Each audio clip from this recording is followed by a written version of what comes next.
Uh, Good afternoon all. Thank you very much for joining us today. जपाइगो की तरफ से मान्यता प्रोग्राम के इस चौथे इको सेशन में इको क्लिनिक में आपका स्वागत करता हूँ। आज तक हमारे 3 इको क्लिनिक हुए हैं और आपको धन्यवाद कि आप इसमें ज्वाइन हुए।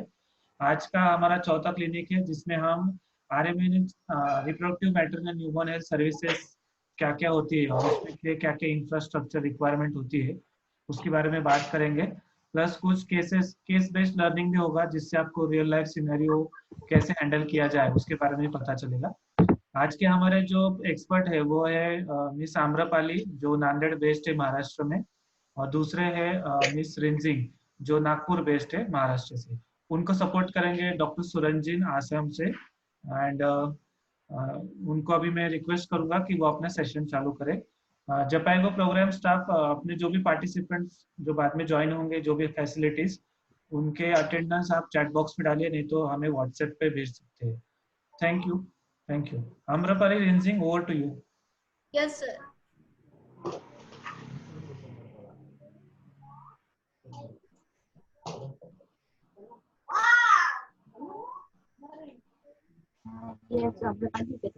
Yes, अच्छा।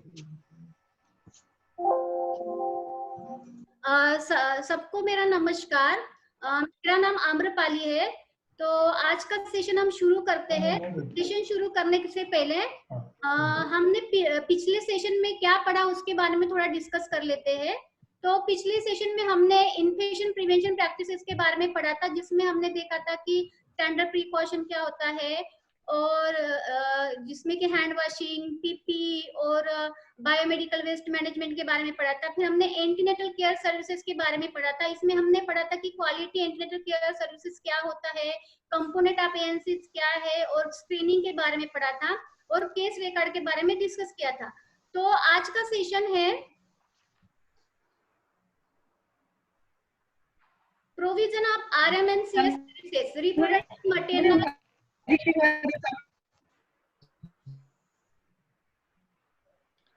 ओके, तो आज का सेशन है प्रोविजन ऑफ RMNCS सर्विसेज की हमारे हॉस्पिटल में जो मैटरनिटल हॉस्पिटल है।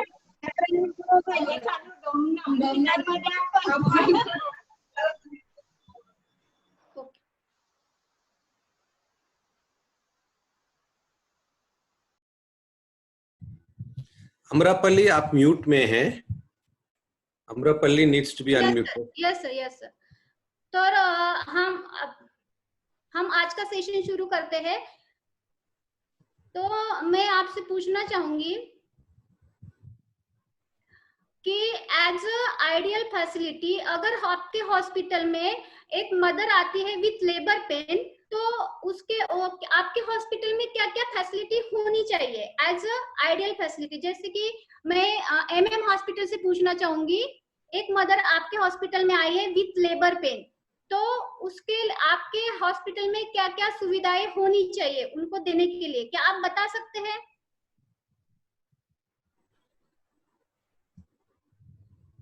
हाँ, 1 मिनट में अनम्यूट कर रही हूँ आपको। हाँ हाँ, बोलिए बोलिए।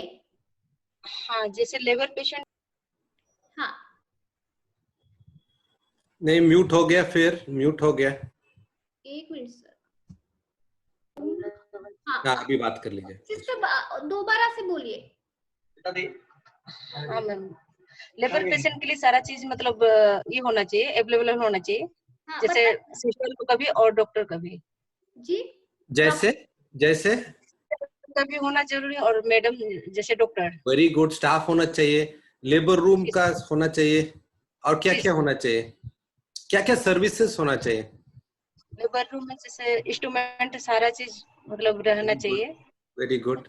सेक्शन मशीन होना चाहिए। Very good. Light. Very good.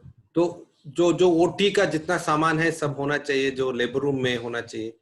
होना चाहिए जी सर। तो क्या क्या सर्विसेज होना चाहिए? कुछ जैसे इंस्ट्रूमेंट में आपका बेबी फोर्सेप होना चाहिए। Very good. सो एंटीनेटल भी होना चाहिए। अवंती हॉस्पिटल एंटीनेटल भी होना चाहिए, ओपीडी भी होना चाहिए। हाँ, अवंती हॉस्पिटल। बेबीज को देखने के लिए भी कुछ सर्विसेज होना चाहिए। हाँ, बेबीज को देखने के लिए भी कुछ सर्विसेज होना चाहिए। और क्या होना चाहिए? FHS मॉनिटर होना चाहिए। Sorry, FHS monitor. हाँ, वेरी गुड। और डॉक्टर योगिता, और अभी हम लोग 24/7 कर रहे थे। लेबर रूम होना चाहिए। 24/7 करेंगे तो टेस्टिंग भी होना चाहिए। नहीं होना चाहिए। टेस्टिंग होनी चाहिए। लैब। डॉक्टर प्रांजल, एक्चुअली जैसे सब पेशेंट आ जाता है, for example there is a one sequence, am I audible? Yes yes. वहां पे एक सीक्वेंस होना चाहिए। जैसे सबसे पहले the patient is received by the front desk. यदि फ्रंट डेस्क पे रिसीव हो रहा है तो जो सिस्टर है उसमें से एक सिस्टर डॉक्टर को कॉल कर रही है और दूसरी सिस्टर पूरी फाइल सर्वे कर रही है। उसमें उसका रिसेंट हीमोग्लोबिन कितने दिन पहले हुआ था, उसका ब्लड ग्रुप क्या है, उसका कुछ हाई रिस्क हिस्ट्री लिखी क्या, वो फ्रंट डेस्क का एक सिस्टर देख के रख सकती है by the time doctor arrives. Doctor आने के बाद में उसकी पुरानी विजिट, उसका कुछ हाई रिस्क अपटेक है, हाई रिस्क का जनरली डॉक्टर लोग एक उस पर लिख के रखते हैं कि she is a high risk patient. If she is high risk, then if उसका हीमोग्लोबिन काफी दिनों पहले हुआ है, for example 1 month back, then CBC can be sent if she comes in labour. Then there are many facilities की जो होने चाहिए, जैसे कि स्टाफ का facilities, in house pathology, then if सब medicine are required, then in house pharmacy. So patient क्या, yes exactly, ma'am. So today's class, which we are going to take, we'll talk about what are the minimum we need, not what are the maximum we need. ये minimum चाहिए, हम लोग बात करेंगे, and we will also talk about how the labor room should look like, OT में क्या होना चाहिए, कुछ rules and regulations labor room और OT के लिए, और कुछ safety के लिए हम लोग क्या क्या कर सकते हैं हमारा हॉस्पिटल्स में। तो आज यही है। तो if you have hospital owners, hospital का मेडिकल सुपरिटेंडेंट, नर्सिंग सुपरिटेंडेंट और मैनेजर, आप लोग की ये बहुत इंपॉर्टेंट क्लास है आज, ठीक है? तो Amrapali, over to you. Yes sir.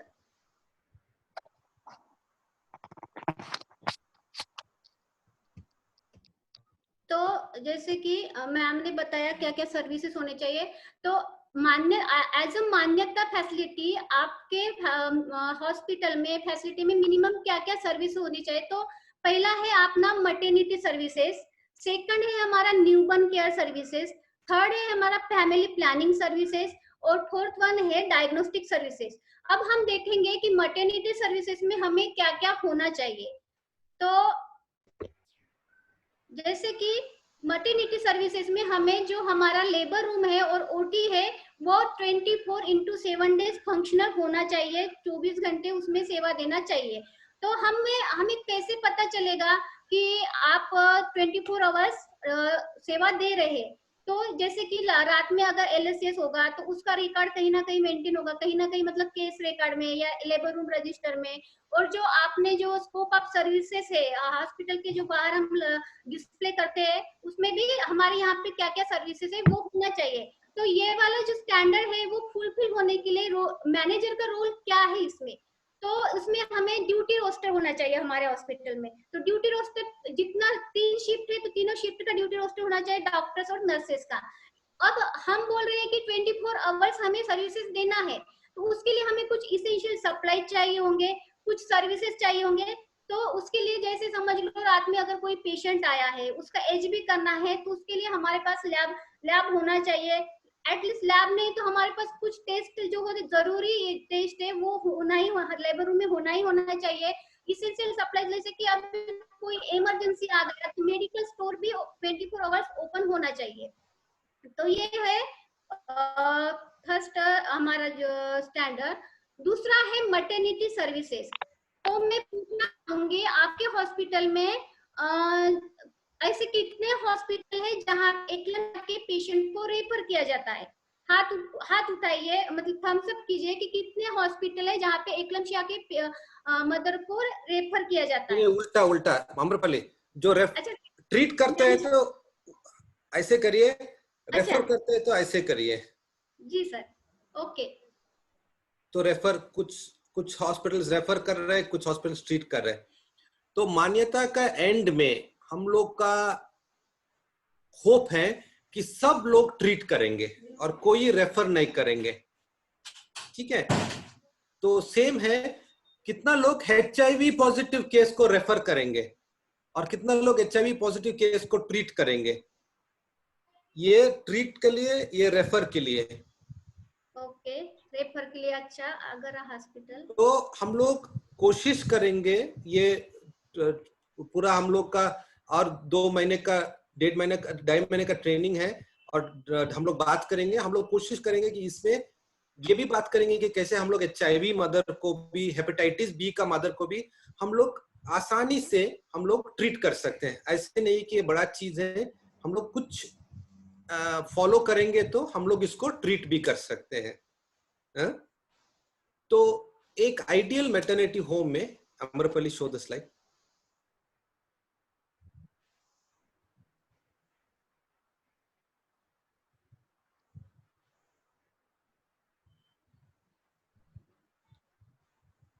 Continue. Over to Amrapali. Yes, तो जैसे कि सर ने ऑलरेडी डिस्कस किया है, जैसे ही ये ट्रेनिंग के एंड तक आप लोगों को इतना ट्रेन किया जाएगा कि जो भी मेजर ऑब्स्टेट्रिक कॉम्प्लिकेशन है उसको कैसे आइडेंटिफाई करना है और कैसे मैनेज करना है, इनिशियल मैनेजमेंट कैसे करना है, कैसे कर सकते हैं, इसके लिए हम आप लोगों को ट्रेन करेंगे। तो अब हमें ये सर्विस हमें 24/7 डेज देना है, उसके लिए हमें कुछ रिक्वायरमेंट चाहिए हॉस्पिटल में। तो इसमें मैनेजर का रोल क्या है?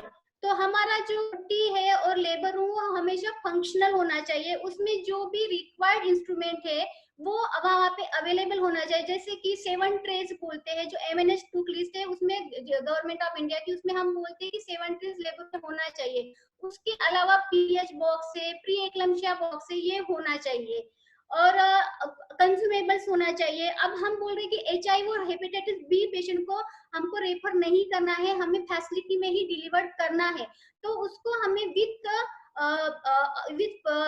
स्पेशल प्रिकॉशन हम उसको डिलीवरी कंडक्ट करना है विथ, तो उसके लिए हमारे पास PPE होना चाहिए।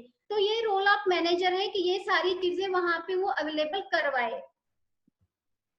नेक्स्ट देखते हैं, अभी हम बताइए आपके हॉस्पिटल में कितने हॉस्पिटल में रेडिएंट वार्मर है? जिनके पास है वो थम्स अप कीजिए और जिनके पास नहीं वो थम्स डाउन कीजिए। कितने हॉस्पिटल में रेडिएंट वार्मर है? ओके, बस एक हॉस्पिटल। ओके, ठीक है। सब और यस, और ओके, और जो आपके पास न्यू रेडिएंट वार्मर है तो क्या न्यूबॉर्न केयर कॉर्नर बना हुआ है? न्यूबॉर्न केयर कॉर्नर बना हुआ है? यस, बना हुआ है। ठीक है, तो ये RMH हॉस्पिटल है, मैं आपको अनम्यूट कर रही हूँ। आप मुझे बता दीजिए कि जो न्यूबॉर्न केयर कॉर्नर है उसमें क्या क्या चीजें होना चाहिए RMH हॉस्पिटल? किट होना चाहिए उसमें, हमको बैग होना चाहिए, वेरी गुड, बैग होना चाहिए उसमें, और सक्शन कैथेटर होना चाहिए, वेरी गुड, होना चाहिए उसमें, वार्मर, वेरी गुड। और एक चीज हम लोग देख रहे हैं, ये हर OT में भी होना चाहिए और हर लेबर रूम में भी होना चाहिए और लेबर रूम के अंदर होना चाहिए, जिसमें 1 सेकंड के अंदर आप ट्रांसफर कर सकते हैं। तो इसके लिए भी बात करेंगे। कुछ हॉस्पिटल्स में हम लोग देखें बहुत दूर है, का मतलब कम से कम 10 कदम नहीं तो 20 कदम जाना पड़ेगा। और हम लोग बात करें कि 2-3 कदम के अंदर ही ये होना चाहिए। तो न्यूबॉर्न केयर कॉर्नर में क्या क्या होना चाहिए? रेडिएंट वार्मर जरूरी है, तो रेडिएंट वार्मर इसलिए जरूरी है कि कोई आफ्टर डिलीवरी कोई बेबी को हीट लॉस हो रहा है, वो हीट मेंटेन नहीं करा, तो उसको हम इनिशियली आवर्स के लिए उसको स्टेबल कर सकते हैं। दूसरा जो हमारे इमरजेंसी प्रोसीजर है न्यूबॉर्न रिसस्टेशन, वो उसके लिए भी हमें रेडिएंट वार्मर की जरूरत होती है। तो हमें न्यूबॉर्न केयर कॉर्नर पे सारी चीजें एक जगह क्यों चाहिए? तो जब हम जो बेबी है बर्थ एस्फिक्सिया में जाता है, तो उसमें हमें 1 मिनट जो होता है वो हमारा गोल्डन मिनट होता है, और उसमें हमें एक एक सेकंड हमारे लिए मायने रखता है। तो अगर ये सारी चीजें एक जगह रहेगी तो वो हमारा टाइम भी बच पाएगा और हम वो मैनेज भी कर पाएंगे कॉम्प्लिकेशन को। अगर समझो आपके हमने बहुत सारे हमारे जो ऑलरेडी फैसिलिटी रजिस्टर है वहां पे हमने देखा है कि कहीं कहीं पे रेडिएंट वार्मर नहीं है। अगर रेडिएंट वार्मर है तो रिसस्टेशन किट कंप्लीट नहीं है, जैसे स्टेट में किसी के पास शोल्डर रोल नहीं है, तो बिना शोल्डर रोल के हम लोग न्यूबॉर्न रिसस्टेशन नहीं कर सकते। दूसरा किसी किसी के पास तो जो वो मास्क होता है तो 1 साइज का है तो 0 साइज का नहीं, तो वो दोनों मास्क हमको हमारे पास होनी चाहिए, और ऑक्सीजन सप्लाई होना चाहिए वहां पे।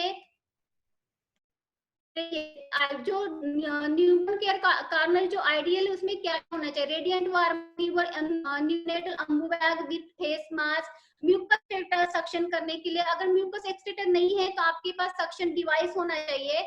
Infant tray with clean cloth for draping the baby, oxygen cylinder, nasal catheter, laryngoscope भी होना चाहिए अगर इंट्यूबेशन करना है बेबी को तो, और पीडियाट्रिक स्टेथोस्कोप, बेबी स्किल, ये सारी चीजें न्यूबॉर्न केयर कॉर्नर में होना जरूरी है। तो आपने इसेंशियल न्यूबॉर्न केयर के बारे में सुना है क्या? इसेंशियल न्यूबॉर्न केयर क्या होता है? अम्रपाली, 2 मैडम ने हैंड रेज किया है, डॉक्टर प्रांजल, सुप्रिया मैडम और डॉक्टर प्रांजल मैडम ने हैंड रेज किया है। So Dr. Supriya, you want to speak now? Then Dr. Pranjal can speak. Dr. Supriya, I think you need to unmute yourself. I'll unmute it. Yeah. Good afternoon. I would just like to ask, is there a list somewhere where you have, is there any place where you have a list of all those 7 boxes? What should be there in those 7 boxes so that we can see and prepare accordingly? Yes, ma'am. We will share with you, ma'am. Okay, please. Thank you. Yes, ma'am. Okay. तो मैं प्रांजल madam का, Dr. Pranjal, you also can. Yes. I had the same query which Dr. Supriya asked. Sure. And we'll ask our program officers to share that with you. And that is one of our essential things. Yes. Go ahead, Amrapali. Yes, sir. तो कोई बता सकते कि essential newborn care क्या होता है? आवश्यक नवजात शिशु देखभाल में हम क्या क्या करना चाहिए? आपको पता है क्या? अगर पता है तो आप अनम्यूट करके जवाब दीजिए। कोई भी एक hospital. Kumar, Amrapali, we got only 5 minutes, so you can go a little faster. तो इसेंशियल न्यूबॉर्न केयर जो होता है वो ओटी में भी होना चाहिए और हमें लेबर रूम में भी करना है। बच्चे की जो केयर होता है तो उसके लिए हमें लेबर रूम ओटी में वाच चाहिए जो कि सेकंड काटा हो, विद सेकंड काटा। दूसरा, हमें जब हम डिलीवरी करते हैं तो WHO रिकमेंड करता है कि बेबी डिलीवर होने के बाद उसको हमें ट्रे में नहीं लेना है, उसको मदर के एब्डोमेन पे उसको डिलीवर करना है। फिर बेबी को रिसीव करने के लिए हमारे पास 2 स्टेराइल टॉवल होना चाहिए, और उसके बाद जो हम कार्ड को कट करते हैं वो हमें इमीडिएटली कार्ड को कट नहीं करना है, उसको 1 to 3 मिनट के बीच में ही कट करना है, मतलब हमको वेट करना है पल्सेशन ओवर होने तक। ऐसा हम क्यों करते हैं? इसका इंपॉर्टेंस ये है कि जो न्यूनेटल एनीमिया है उसको हम प्रिवेंट करने के लिए ये प्रैक्टिस रिकमेंड करते हैं WHO। दूसरा है बेबी का वेट करना, सभी बेबी का वेट करना है। वेट करने के बाद उसको आइडेंटिफिकेशन बैंड जरूर लगाना है। विटामिन के सभी बच्चों को दिया जाना चाहिए, और जितना जल्दी हो सके डिलीवरी के बाद हमें सभी, मतलब जो बच्चे फीड ले सकते हैं उनको सबको हमको ब्रेस्ट फीड करवाना है। हम जितना जल्दी ब्रेस्ट फीड करवाएंगे उतना अच्छा होता है माँ के लिए और बच्चे के लिए। तो ये इसेंशियल न्यूबॉर्न केयर के अंदर आता है। तो ये जो है वो हमें ओटी और लेबर रूम दोनों में करना है। अब हमने बोला था फोर्थ हमारा रिप्रोडक्टिव हेल्थ सर्विसेज। तो आप मुझे बताइए कितने ऐसे आपके हॉस्पिटल हैं जहाँ पे आप लोग काउंसलिंग करते हैं फैमिली प्लानिंग सर्विस के लिए? थम अप कीजिए, क्या थम अप कीजिए। ओके, करते हैं। आपके यहाँ पे फैमिली प्लानिंग काउंसलिंग कॉर्नर बना हुआ है क्या? ओके, तो क्यों जरूरी है ये हम बताएंगे। तो हर हॉस्पिटल में फैमिली प्लानिंग काउंसलिंग होना ही चाहिए। तो उसमें होता है पोस्टमार्टम फैमिली प्लानिंग और एक होता है कॉम्प्रिहेंसिव अबॉर्शन केयर सर्विसेज। तो पोस्टमार्टम में आपके पास पोस्टमार्टम स्टरलाइजेशन की सुविधाएं होनी चाहिए और पीपीआईसीडी, जो महिला पीपीआईसीडी के लिए इच्छुक उसको पीपीआईसीडी भी लगानी चाहिए। दूसरा है कॉम्प्रिहेंसिव अबॉर्शन केयर सर्विसेज। ऐसी महिला जिसका अबॉर्शन हुआ है उसको हमेशा हमें फैमिली प्लानिंग के साथ ही भेजना है। तो इसका महत्व क्या है, क्योंकि वो महिला जब हमारे पास आती है तो उसको नहीं पता होता है, जब घर जाएगी उसको नहीं पता है कि वो कितने दिन में वापस से प्रेग्नेंट हो सकती है, मतलब कितने दिन में वो उसकी प्रजनन क्षमता वापस आ सकती है। तो उसको रिटर्न टू फर्टिलिटी के बारे में समझाना होगा कि आपका विदिन ऑपरेशन के बाद आपका विदिन 10 दिन में आपका वापस से आप माँ बन सकते हैं। तो आपके लिए फैमिली प्लानिंग क्यों जरूरी है। अगर आपने नहीं लिया तो वापस से आप प्रेग्नेंट हो सकती है और ये साइकिल हमेशा चलती रहेगी। तो इस साइकिल को ब्रेक फैमिली प्लानिंग हमारी फैसिलिटी में होती है तो हम उसको जो बोलते हैं वो मान लेती है, लेकिन एक बार घर जाने के बाद उसकी जो मेंटालिटी है वो बिल्कुल चेंज हो जाती है और फिर वो उस चीज को अपनाने में बहुत दिक्कत होती है। हमें मतलब जो फैमिली प्लानिंग की हमें एएनसी से ही शुरू करनी चाहिए। थ्रू आउट एएनसी हमको उनको फैमिली प्लानिंग काउंसलिंग करना चाहिए। थैंक्स अमरपाली। एक चीज हम लोग देख रहे हैं कि गवर्नमेंट हॉस्पिटल में हम लोग पीपीआईसीडी करते हैं रेगुलरली और देख रहे हैं कि 100 डिलीवरीज हैं तो कम से कम 20 नहीं तो 40 डिलीवरी में पीपीआईसीडी चलता है, पीपीआईसी का सर्विसेज मिलता है। But in the private hospital हम देख रहे हैं कि ज्यादातर हम लोग पीपीआईसीडी और फैमिली प्लानिंग के लिए ज्यादातर we are not giving, but some hospitals are providing family planning services. तो एक चीज है कि how many of our hospitals are providing PPIUCD services? Can we have a thumbs up sign for those who are providing PPIUCD services among our hospitals? So very good. I can see PPIUCD services. I can see Dr. Mukund's hospital saying that they are providing PPIUCD services, and not many others. So this is something we are seeing. एक बहुत important चीज है हम लोग के लिए, because we know that PPICD is a very, very interesting method, and for the last 5 to 10 years, 5 years, government search sector में it's really showed a lot of success, and this one can be replicated within the private sector, and all our officers are capable to help us in taking this forward. Dr. Supriya and Dr. Pranjal, if you have anything to share, you can share. Hello. What I have noticed is that in the government sector, patients get their IUCDs inserted postpartum, and then after a couple of days when they are discharged, they come to our hospital and get them removed. So that is why we don't encourage. Because if they are going to get it removed anyway, what is the point in inserting it, isn't it? So we did a study, because Japaigo also does a lot of studies. So हम लोग एक study किए और हम लोग 3 states में 1,000 PPICD को follow up किए. तो removal is there. I agree with you. The removal is present, but it's only present among 10% people.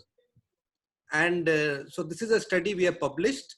You can have a look at it, and we followed this up in 3 states. And so yes, I agree with you. There is a question of removal, but the percentage of removal is anywhere between 10 to 20% only. So which means 80 to 90% people actually retain it. and we are trying to understand the reasons for removal. And what we found is that in most places, the husband is not there when the decision is being made. So therefore, वो लोग को जब they go back to husband's house, they take it out. Or sometimes counseling is not done properly. तो उसके लिए भी we are trying to come up with measures to understand कि how do we improve counseling and only give those who are really fully counseled to do it. So that's an important question. Thanks for thing. Dr. Pranjal? I usually follow the IUCD insertion after the postpartum period. Oh, very good, ma'am. Thank you. But I make it a point that they come after the postpartum period, and I assure that like it is a record which is kept in my OPD that they get some kind of the family planning. Great, ma'am. So you're saying after 6 weeks, you Yes. provide them a family planning method. Yes, ma'am. So that's also important. If we can take that forward, वो भी बहुत अच्छा practice है, and we can take that forward. Okay, go ahead, Amrapali. Yes, and sir. let me see where is Kunal. Okay. तो ये आखिरी Amrapali, just one important thing I want to share. So what we are expecting is the postpartum family planning and the post-abortion family planning. So whatever is the means that you are using, please document that, what we are requesting. And there are many things which are new now. So even if you are giving Depo-Provera after some time, after 6 weeks, please document that.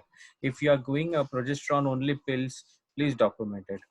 If you are giving Sencromen, that was known as Saheli, that also can be documented. So what I request all our participants is that any kind of postpartum family planning advice and method that you are preferring, because these are very scientifically proved methods that are available at our disposal now. So whatever is that, please document that thing in either of your registers or your discharge card. So that's one point I want to share. Thank you. Sir. Yes, please continue. Amrapali.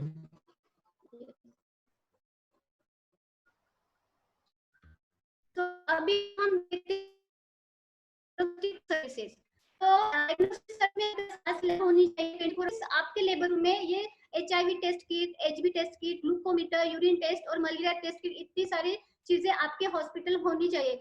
In the case कभी रात में कोई patient आता है, उसके पास latest वाला HB नहीं है और उसको LSCS लेना है, तो ऐसे में हम क्या कर सकते हैं? तो इसलिए हमें ये होना चाहिए हमारे हॉस्पिटल, हमारे लेबर रूम और OT में।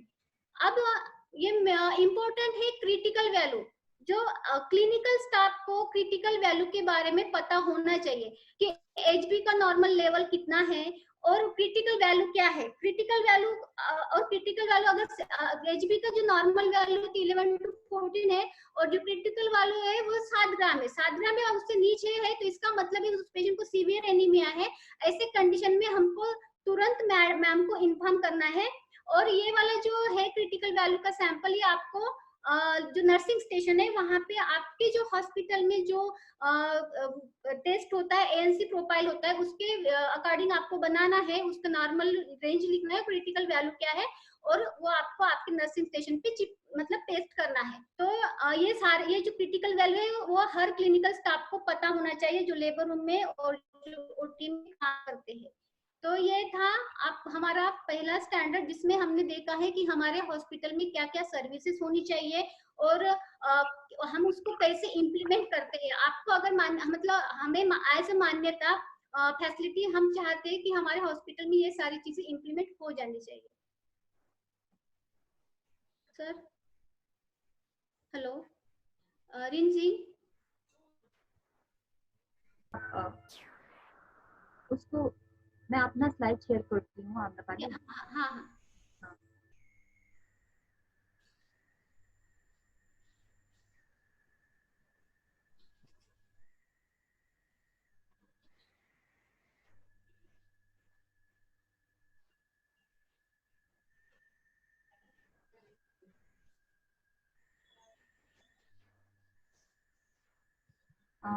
Thank you so much, Amrapali.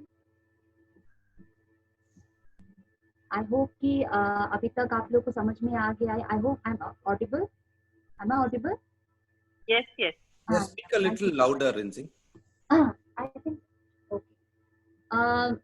अभी तक आपको सब यहाँ तक कि लाइक इन मटर्निटी हॉस्पिटल में आपके हॉस्पिटल में क्या क्या सुविधा होना चाहिए, क्या क्या चीजें होना चाहिए, वो आप लोगों को समझ में आ गए होंगे. अब जो हम लोग बात करेंगे,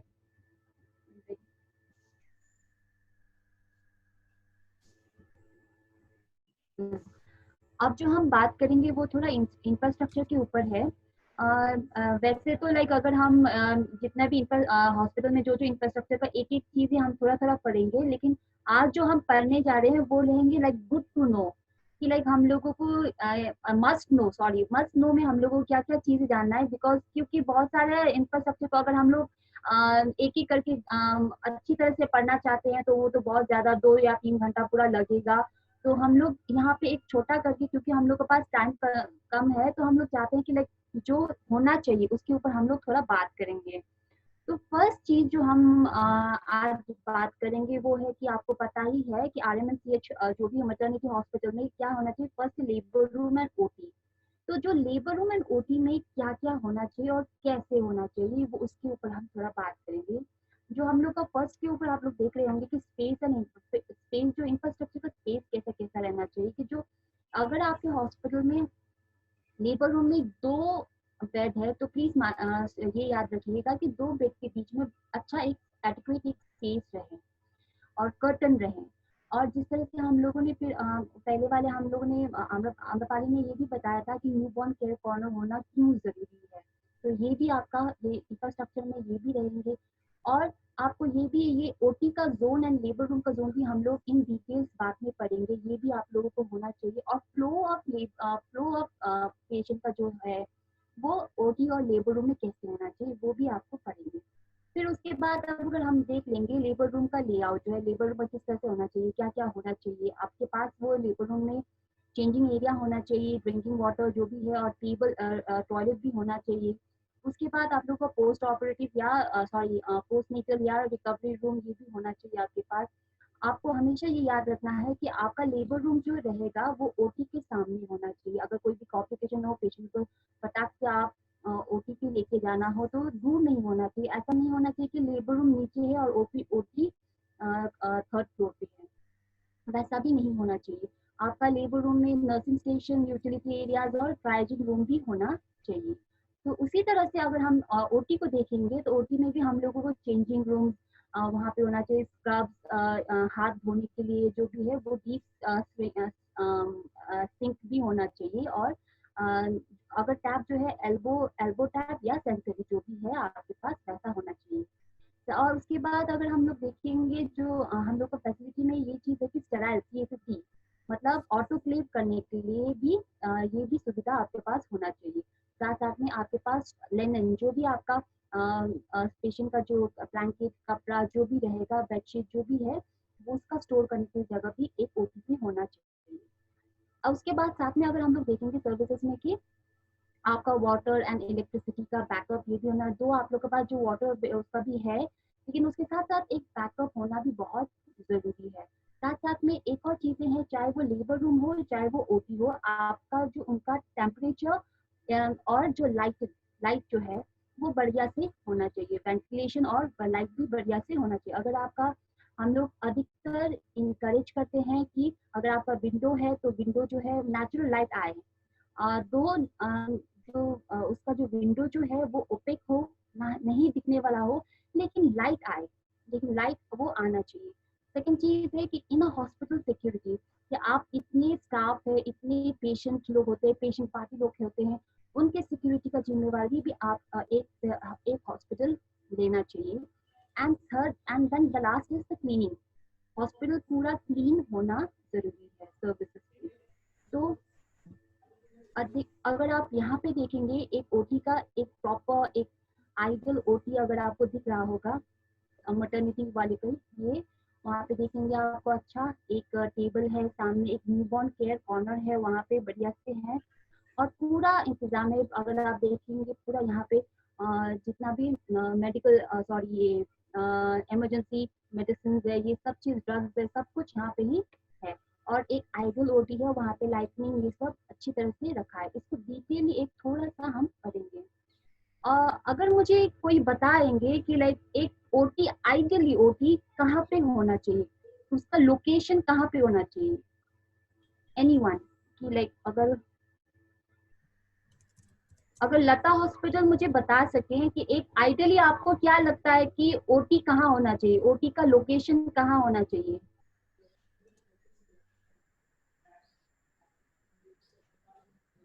अच्छा, okay. Unmute them, huh? Rinzing, they don't have control. Yeah, I did it, but Which okay. hospital? Lata. Lata Hospital, I was just saying. हाँ, लता हॉस्पिटल बोलिए आप। आपको क्या लगता है?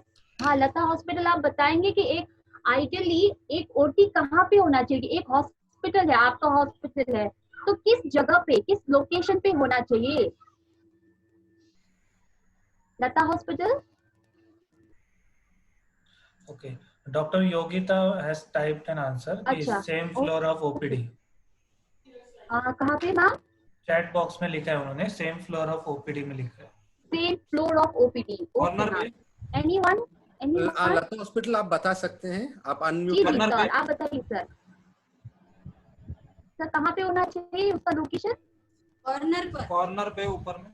कॉर्नर पे होना चाहिए। Very nice. और ठीक है, thank you so much ma'am and sir कि आप लोगों ने आंसर बताया। हम देखते हैं कि एक्चुअली होना कहाँ चाहिए। तो यूजुअली जो है ओटी जो है यूजुअली टॉप फ्लोर पे होना चाहिए, एक हायर लेवल पे होना चाहिए। और अगर आपका हॉस्पिटल पूरा एक ग्राउंड फ्लोर पे है या आपका hospital first second third floor ऐसा कुछ है नहीं, तो ऐसा जगह पे होना चाहिए जहाँ पे क्लीन हो और इन्वायरमेंट अनकंटामिनेटेड हो, जहाँ पे पेशेंट का जो केयर के पेशेंट का ट्रैफिक ना हो, पेशेंट बहुत ज्यादा आना जाना हो और ओटी बहुत आसानी से दिख जा रहा है या मिल जा रहा है, वैसा जगह पे नहीं होना चाहिए। यूजुअली प्रिफर्ड जो है वो टॉप फ्लोर पे रहेंगे। अधिकतर जो हॉस्पिटल हम लोगों ने देखा है कि लाइक एक ही बड़ा सा लाइक फ्लोर होता है, तो वहाँ पे भी आप प्लीज ख्याल रख सकते हैं कि आप ऐसा जगह पे रखें जहाँ पे पेशेंट का ट्रैफिक ना हो, वहाँ पे आप रख सकते हैं। उसके बाद जिस तरह से हमने बताया कि जोन एंड लेआउट के ऊपर थोड़ा सा बात करेंगे क्या, क्योंकि इन ओटी ये बहुत इंपॉर्टेंट है कि हम लोग एक यूनिडायरेक्शनल फ्लो हो, तो इसीलिए ये थोड़ा सा एक अच्छी तरह से ये जानना जरूरी है। सबसे पहला है ओटी में चार जोन होता है, that is protective zone, aseptic clean zone, aseptic zone, उसके बाद डिस्पोजेबल जोन। प्रोटेक्टिव जोन जो है सबसे आगे वाला होता है, तो वहां पे क्या होता है कि आप लोगों को पेशेंट नर्सिंग स्टेशन मिलेगा, pre and post operative group मिलेगा, स्टेराइल स्टोर मिलेगा आपको। उस जगह पे हम लोग को जितना भी मटेरियल या जितना भी इक्विपमेंट हम प्रोटेक्टिव जोन पे रखते हैं। सेकेंड जो चीज है वो है क्लीन जोन।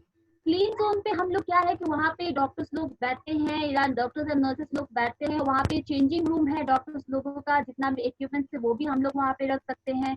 ये जगह पे हम लोग डॉक्टर्स और नर्सेस थोड़ा रेस्ट करके चाय वगैरह भी पी सकते हैं, बट प्लीज मेक श्योर कि वहाँ पे चाय बन नहीं रहा है, लेकिन हम चाय पी सकते हैं, बन नहीं रहा है, क्योंकि बहुत सारे जगह पे मैंने ये भी देखा है कि वहाँ पे भी आप गैस चाय पत्ती सब कुछ है वहाँ पे, तो ये नहीं होना चाहिए। और उसके बाद आपका आता है वो थर्ड जोन पे, ये है aseptic zone, that is OT zone. ये ओटी है यहाँ जहाँ पे आपका प्रोसीजर होता है। और फोर्थ जोन है वो है आपका डिस्पोजेबल जोन, जो है आपने जितना भी प्रोसीजर खत्म होने के बाद आपका जितना भी इंस्ट्रूमेंट है, जो भी है लेनिन है, वो आप उस डायरेक्शन से या उस जगह से आप पास आउट कर देंगे। तो एक क्वेश्चन है, उसको थोड़ा आसानी से अगर आप गो बैक रंजी, एक क्वेश्चन है, हमारा जितना हॉस्पिटल्स में हमारा जो नर्सिंग स्टाफ है, ये 4 जोन आप देख सकते हैं आपका हॉस्पिटल का ओटी में? आप पहचान सकते हैं कि ये है प्रोटेक्टिव जोन है, ये डिस्पोजल जोन है, ये सेप्टिक जोन है, ये आप पहचानते हैं ना आपका ओटी में? और लेबर रूम में भी लगभग ऐसे होना चाहिए। तो ये इम्पोर्टेंट है, ठीक है। और एक चीज करना है कि आपका ओटी का एक ड्राइंग कर लीजिए और देख लीजिए कि ये जोन कहाँ है, ये क्लीन जोन कहाँ है, एक डिस्पोजल जोन कहाँ है, ये सेप्टिक जोन कहाँ है। ज्यादातर हम लोग देखते हैं कि डिस्पोजल जोन नहीं होता है बहुत ओटी में हम देखें, क्योंकि डिस्पोजल जोन नहीं होता है। तो डिस्पोजल जोन नहीं होता है तो क्या होगा,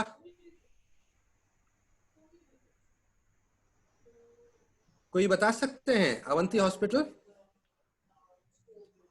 एक डिस्पोजल जोन नहीं होगा तो कैसे क्या होगा? इन्फेक्शन रेट बढ़ेगा। हाँ, तो ये डिस्पोजल, ये हम लोग नेक्स्ट स्लाइड में हम लोग देखेंगे। यूनिडायरेक्शनल फ्लो का मतलब एक ही तरफ क्लीन से डर्टी और डर्टी वापस क्लीन जगह में नहीं आना चाहिए। तो वो आपका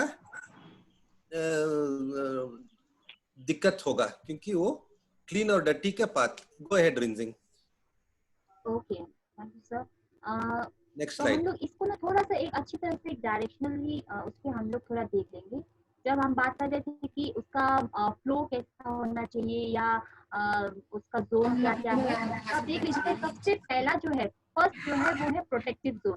आप ये भी देख लीजिएगा प्रोटेक्टिव जोन पे ही टॉयलेट रहेगा, उसके बाद से टॉयलेट नहीं रहेंगे। तो प्रोटेक्टिव जोन पे ही आपका टॉयलेट रहेगा। और प्रोटेक्टिव जोन जो है सर मैम, अगर आप रिनोवेट करना चाहते हैं या अगर आप अपना हॉस्पिटल बना रहे हैं नया, तो प्लीज ये जो प्रोटेक्टिव जोन है आप थोड़ा बड़ा बना लीजिए, क्योंकि ये जो रहेगा आपका रिकवरी रूम भी रह जाएगा या प्री ऑप वाला रूम भी रह जाएगा, नर्सिंग स्टेशन भी वहाँ पे रह जाएगा। अगर आप प्री और पोस्ट ऑप वाला बना रहे हैं, जो भी बेड है चाहे 2 या 3 बेड बना रहे हैं, तो प्लीज मेक श्योर कि कौन सा प्री ऑप वाला बेड है या कौन सा पोस्ट ऑप वाला बेड है वो भी आप डिमार्केट कर दीजिएगा।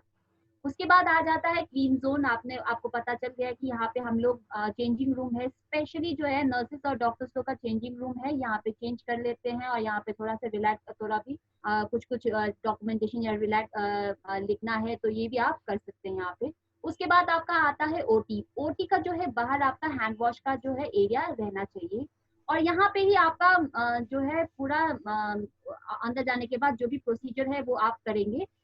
उसके बाद जो भी प्रोसीजर करने के बाद आपका इंस्ट्रूमेंट जो भी रहता है उसको हम फिर वापस क्लीन जोन या प्रोटेक्टिव जोन से हम लेके नहीं जाएंगे, उसको हम पास बॉक्स है या अगर आपके पास छोटा सा एक पास बॉक्स है वहां से आप निकाल के हम डिस्पोजेबल जोन की तरफ लेके जाएंगे। नाउ अगर आपको डिस्पोजेबल जोन पे ही हम लोगों का क्लीनिंग ऑफ इंस्ट्रूमेंट, उसका जो जितना भी क्लीन करने के बाद, ड्राई करने के बाद, उसके बाद उसको हम स्टेराइल करने के लिए लेके जाएंगे।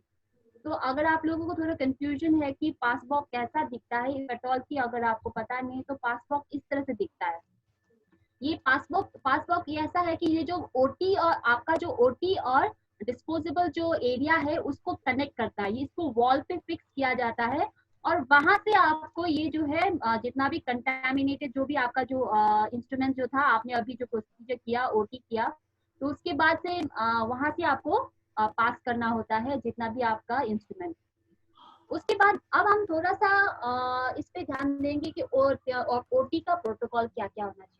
सबसे पहले तो हम लोगों ने लोकेशन एंड एंट्री के बारे में थोड़ा बात करेंगे और आपको पता चल गया है कि लोकेशन जो है प्रिफर्ड है हायर लेवल पे होना चाहिए, टॉप फ्लोर पे होना चाहिए। अगर नहीं है तो प्लीज ऐसा जगह पे होना चाहिए जहाँ पे पेशेंट ट्रैफिक ना हो। और उसके बाद जो ओटी का जो है हमेशा रिस्ट्रिक्शन, एंट्री रिस्ट्रिक्टेड होना चाहिए। I feel it's very sad, लेकिन 85% ऑफ द हॉस्पिटल में क्या होता है कि एंट्री प्रोटोकॉल बिल्कुल भी नहीं है। ओटी में भी कोई भी आ रहे हैं, कोई भी जा रहे हैं, ऐसा होता है। अगर आप ओटी के अंदर घुस रहा है तो there is no entry protocol, यानी कि कैप, मास्क, शूज, गाउन पहन के कोई नहीं घुस रहा है। तो ये थोड़ा इसके ऊपर थोड़ा एक प्रोटोकॉल, एक रूल्स बनाना बहुत जरूरी है कि आप इतना क्लीन क्या होता है, आप इतना फ्यूमिगेट क्या होता है, आपने पूरा क्लीन करके रखा है, आप स्टेराइल करके रखा है ओटी को, और एक जन आके पूरा कंटामिनेट कर दे रहा है क्योंकि उसने कुछ भी एंट्री प्रोटोकॉल फॉलो नहीं किया। तो ये वाला थोड़ा सा एक प्रोटोकॉल बनाना होता है। आपका हैंड स्क्रबिंग जो है वो बाहर होना चाहिए। अधिकतर 1-2 जन के ऊपर में भी हम लोगों ने देखा है कहीं ना कहीं कि ओटी का जो हैंड वॉशिंग एरिया से कभी कभार अंदर होता है, तो ये भी थोड़ा सा ध्यान रखिएगा कि हैंड वॉशिंग एरिया जो है ओटी का बाहर होना चाहिए। और सेकेंड चीज है और लास्ट जो चीज है वो है यूनिडायरेक्शनल फ्लो। तो यूनिडायरेक्शनल फ्लो के बारे में अभी हम जस्ट बताए हैं। क्लीनिंग के ऊपर भी है कि ओटी जो है बहुत बढ़िया से स्टेराइल क्लीन किया हुआ होना चाहिए। जो भी टेबल जो है ओटी टेबल या जो डिलीवरी टेबल्स है वो एकदम क्लीन होना चाहिए। जो आपका मैट्रेस है वो फटा हुआ या गंदा नहीं होना चाहिए। जो भी टेबल या जो टेबल डिलीवरी का जो टेबल होता है या जो ओटी का जो टेबल होता है वो जंक हुआ नहीं होना चाहिए, वो भी आप ध्यान रखिएगा। आपका जो सामने का जो टॉयलेट रहेगा वो भी क्लीन हुआ होना चाहिए। और रनिंग वाटर कंटिन्यूअसली होना चाहिए 24 आवर्स। और ओटी को पूरा बढ़िया से स्टेराइल किया होना चाहिए। स्टेराइल है कि वो एटलीस्ट हफ्ते में एक बार या जब आपका जो इन्फेक्शन हुआ होता है, इन्फेक्टेड अगर आपने इन्फेक्टेड केसेस किया है तो तब यानी जैसे कि HIV या हेपेटाइटिस जो भी है वैसा वाला पेशेंट का आपने सर्जरी परफॉर्म किया है, तब आपको जाके फिर से स्टेराइल या फ्यूमिगेट किया करना होता है। उसके बाद ये ख्याल रखिएगा कि फॉर्मेलिन अभी बैन है, प्लीज ना यूज करें। एक दो जन हॉस्पिटल में जहाँ पे यूज कर रहे थे, आई होप आप लोगों ने स्टॉप कर दिया होगा। उसके बाद रिकॉर्ड जो है ऑपरेशन थिएटर का रिकॉर्ड रखना बहुत इंपॉर्टेंट है। ऑपरेशन जो भी है आपके पास जो केस है उस केस के अंदर में एडमिशन नोट, उसके बाद हिस्ट्री टेकिंग, लैब का जो शीट है वो भी होना चाहिए, प्री एनेस्थेसिया का भी होना चाहिए, सर्जिकल सेफ्टी चेकलिस्ट होना चाहिए आपके पास, सर्जरी का नोट सर्जन भी करेंगे, एनेस्थेसिस भी करेंगे, आपका पीडियाट्रिशियन आया, पीडियाट्रिशियन वाले भी बेबी के लिए भी लिखा होना चाहिए, पोस्ट ऑफ मॉनिटरिंग का शीट भी होना चाहिए। Consent form is very must. Consent form में मेक श्योर कि आपका 3 जन का सिग्नेचर होना जरूरी है। आई एम श्योर कि सभी के पास कंसेंट फॉर्म होता ही है सर्जरी में, लेकिन हम लोगों को अधिकतर क्या दिखा है कि 3 जन का सिग्नेचर बिल्कुल नहीं होता है। 3 जन यानी कि डॉक्टर का सिग्नेचर जो परफॉर्म कर रहा है सर्जरी टू द पेशेंट, या पेशेंट का अगर पेशेंट कर सकते हैं तो उनका सिग्नेचर ले लीजिए, अगर पेशेंट नहीं कर सकते तो पेशेंट पार्टी कर सकते हैं। और थर्ड है जो है विटनेस होना चाहिए, विटनेस का सिग्नेचर भी वहाँ पे होना चाहिए। अब जो ये 3 जन का सिग्नेचर जो है वो सर्जरी के लिए कंसेंट में भी होगा या उसके बाद एनेस्थेसिया का कंसेंट में भी होगा, तो ये भी आप याद रखिएगा। और ओटी रजिस्टर्स बहुत इंपॉर्टेंट है। ओटी रजिस्टर्स में हम लोगों ने अधिकतर सभी के पास बहुत बढ़िया ओटी रजिस्टर्स रहता है, लेकिन प्लीज मेक श्योर कि वहाँ पे अधिकतर हम लोगों को दिखता है टाइम इन टाइम आउट का पूरा ब्लैंक रहता है, या कभी कभी किसी का हॉस्पिटल में थोड़ा वो उसका ओटी का उसमें time in and time out का रिकॉर्ड ही नहीं रहता है। दिस इज वेरी इंपॉर्टेंट, क्योंकि आपको पता चलता है कि जो सर्जरी आपको अगर हाफ एन आवर में खत्म करना था या 1 घंटे में खत्म करना था, लेकिन किसी वजह से 2 घंटा लग रहा, तो अगर आप ओटी के अंदर ज्यादा स्पेंड करते हैं तो higher the chances of getting infection, मतलब इन्फेक्शन रेट ज्यादा बढ़ जाए। तो हम लोगों को एक रिकॉर्ड रखना बहुत जरूरी है कि ये पेशेंट का टाइम इन कितना था, टाइम आउट कितना। और उसके बाद लास्ट में जो है बहुत अच्छी तरह से आपको प्लीज एक और चीज छोटा सा मेंटेन रखना है, प्लीज आप लोग खुद लिख दीजिएगा अगर आप लोग हॉस्पिटल में नहीं है वैसा वो वाला आप नहीं कर रहे हैं। दैट इज कि पेशेंट ओटी को छोड़ के जाने के बाद, मतलब पेशेंट ओटी से पोस्ट ऑप को जा रहे हैं या वार्ड को जा रहे हैं, जहाँ पे भी आप भेज रहे हैं, उस टाइम उसका वाइटल्स कितना था।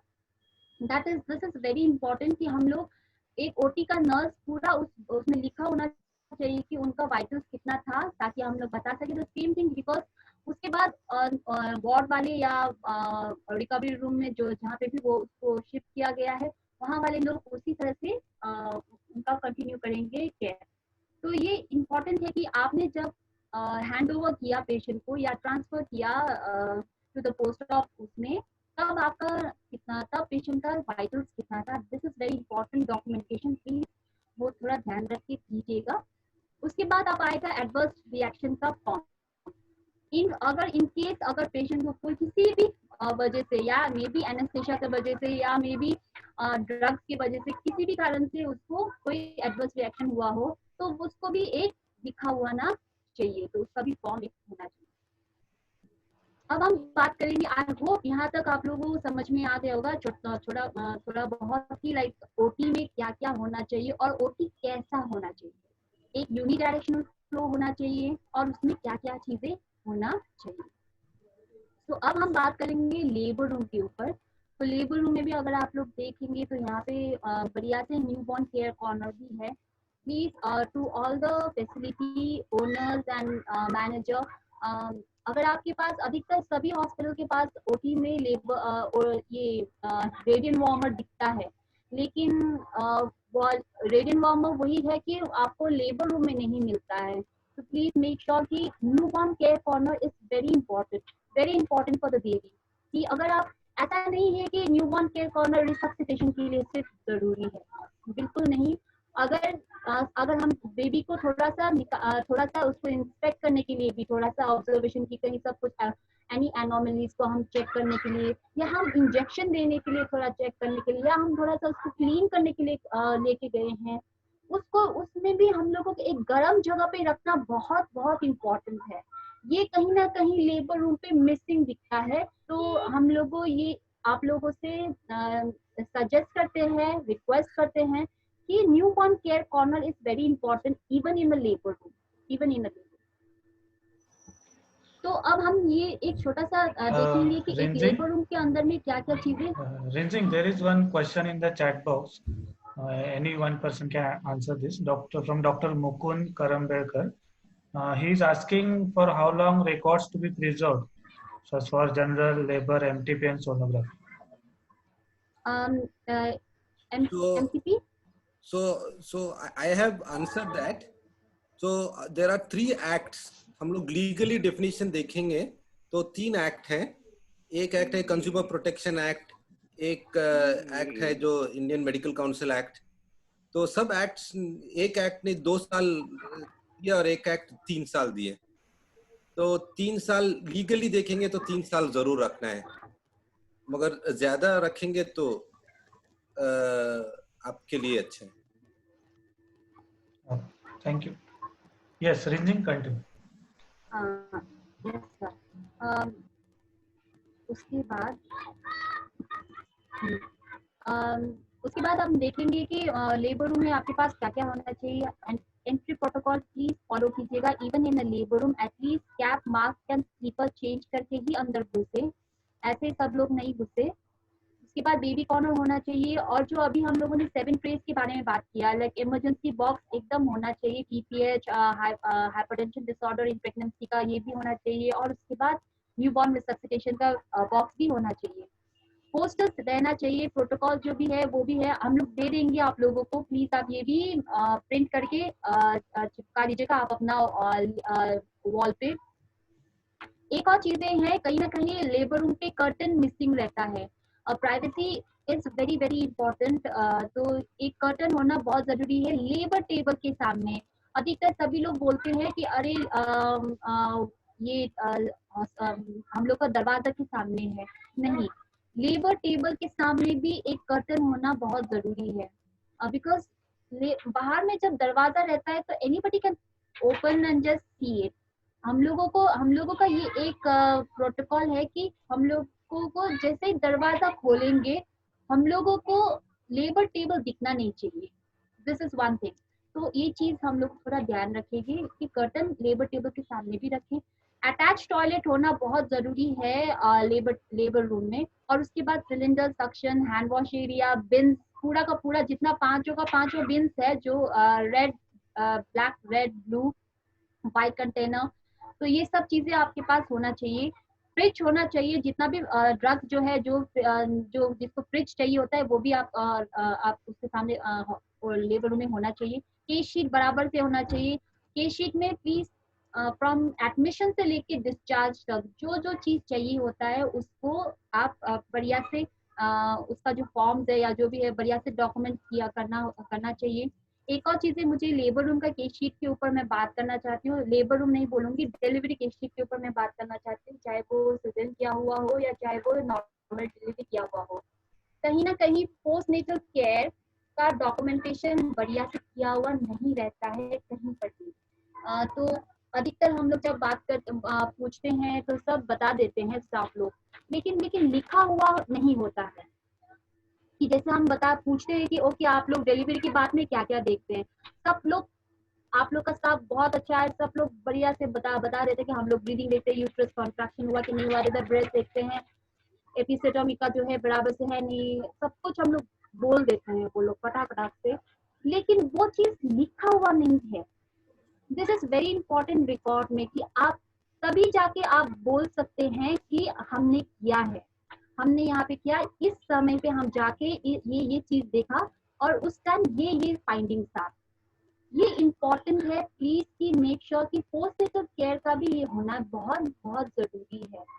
और नंबर 2 मैं ये भी बताना चाहती हूँ कि ड्रग्स का जो है मेडिसिन अधिकतर हॉस्पिटल का मेडिसिन का जो ट्रीटमेंट चार्ट है वो भी कहीं ना कहीं अच्छी तरह से बना नहीं होता है कि आज का दिन में 1 to 3 ड्रग्स जा रहे हैं, तो 1 to 3 ड्रग्स जो भी है उसको प्रॉपरली लिखा नहीं होता है कि ओके कि ये ड्रग जो है कितना डोसेस देना है, कैसे देना है, रूट कैसे देना है, कितने बजे देना है और कौन देगा और सिग्नेचर किसने किया, वो बराबर से लिखा हुआ नहीं है। तो इसके ऊपर भी प्लीज ध्यान रखिएगा कि मेडिसिन में भी ड्रग्स का नाम, डोज, टाइम, फ्रीक्वेंसी, वो जो है वो फ्रीक्वेंसी यानी कि ओडी और बीडी टीडीएस जो भी है वो, और कितना देना है, और उसके बाद सिग्नेचर किया हुआ होना चाहिए। ये आप प्लीज एक ड्रग से या मेडिसिन चार्ट एक बढ़िया से ये हुआ होना चाहिए, डॉक्यूमेंटेशन बढ़िया से हुआ होना चाहिए। और थर्ड चीज है, एक और चीज है जो है मैं बताना चाहती हूँ केस शीट पे, यानी कि ब्लड का कंसेंट बहुत सारे हॉस्पिटल के पास नहीं है।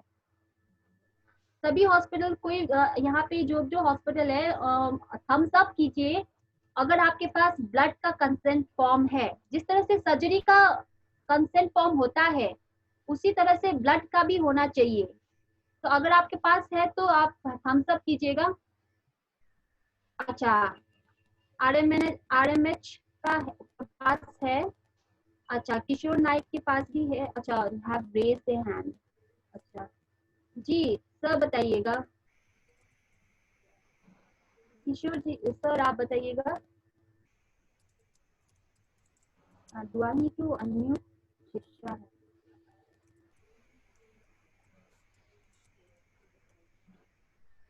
जी आप बताइए किशोर सर आप बताइए, कुछ क्वेश्चन है आप? अच्छा ओके, तो ये भी ध्यान रखिएगा केस शीट जो है एडमिशन जहाँ से होता है उसके बाद से लेके डिस्चार्ज तक एक कंप्लीट होना चाहिए कि एडमिशन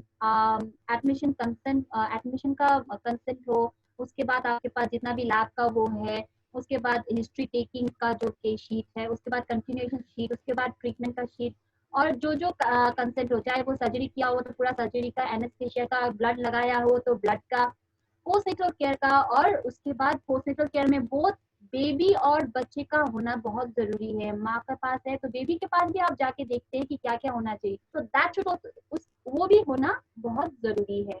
और उसके बाद डिस्चार्ज एक प्रॉपर्ली आप रखिए।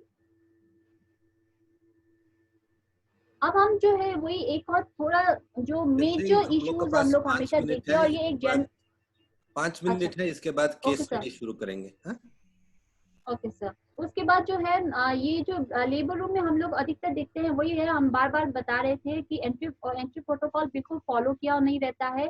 कभी कभार लेबर रूम में अब न्यूबॉर्न केयर कॉर्नर होता है, तो कभी कभार ओटी में होता है, तो दोनों में होना बहुत जरूरी है। और केस शीट जो है वो वही अभी मैं जो बात कर रहा था, केस शीट जो है जो भी आपका स्टाफ काम करते हैं वो केस शीट पे रिफ्लेक्ट नहीं होता है, वो नहीं दिखता है, सब बताते हैं लेकिन प्लीज वो दिखना चाहिए। और उसके बाद करेक्ट वे ऑफ क्लीनिंग, और बढ़िया से आपका जो लेबर रूम है जिस तरह से क्लीन किया होना चाहिए वो क्लीन नहीं हुआ होता है। और ओटी में अगर हम देखेंगे तो यार लेबर रूम के बारे में भी हम बात करेंगे तो कैलिब्रेशन किया हुआ नहीं, तो जितना भी आपका सामान है वो उसको कैलिब्रेट करना बहुत जरूरी है, चाहे वो वाइटल साइंस के इक्विपमेंट तो वो भी किया होना चाहिए, चाहे वो आपका ओटी में है तो आपका जो भी है वो भी सब आपका कैलिब्रेट किया हुआ होना बहुत जरूरी है। ये आप थोड़ा सा बात करेंगे कि कैसे क्लीनिंग करना चाहिए। और देखिए कि आफ्टर कोई भी प्रोसीजर, चाहे वो लेबर रूम में हो चाहे वो ओटी में हो, आपका लेबर प्रोसीजर है, प्रोसीजर जो फॉलो करना होता है वो है कि पहले आप डिटर्जेंट से साफ कीजिएगा, उसके बाद आप डिसइंफेक्टेंट